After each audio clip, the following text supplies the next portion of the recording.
So let's get back into this historical facts. Now, some of y'all gonna think I'm bugging, but I got the text messages to prove it. Now, I am under the belief system that when someone is violated mentally, physically, spiritually, and emotionally, doors and gateways are open for those spirits to begin to inhabit and or influence that person based off of the violent nature in which the violation happened and the swapping of spirits from violator to violator. I say that to say this because at a very young age, I was violated. And I remember begging my mother for this doll, and I really didn't like dolls like that. It was a mermaid doll, and she sang, beautiful, black, long curly hair, hourglass shape, teal with gems on her, and you could wind up her crown. She was a siren.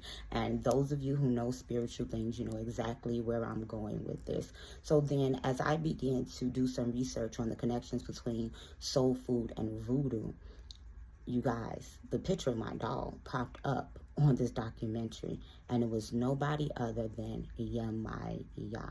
Yemoja is known to be the queen mother over the seas, Nigerian river, and it's also said that when it is storming and thundering outside, that Yemoja and Shango are fighting because she's upset that Shango was fornicating with other women versus stopping the Atlantic slave trade.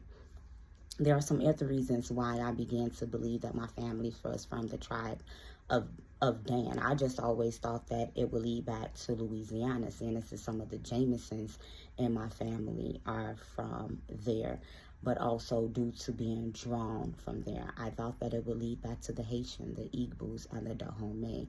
What if I began to tell you that my grandfather, Leonard Holliday, who I once before informed you of being mayor of London, was indeed from the tribe of Dan? How do I know? When I began to look at the family Holliday crest that he bore, as well as our other ancestors, it was not only represented by lions, which was identical to some of the Moors' head.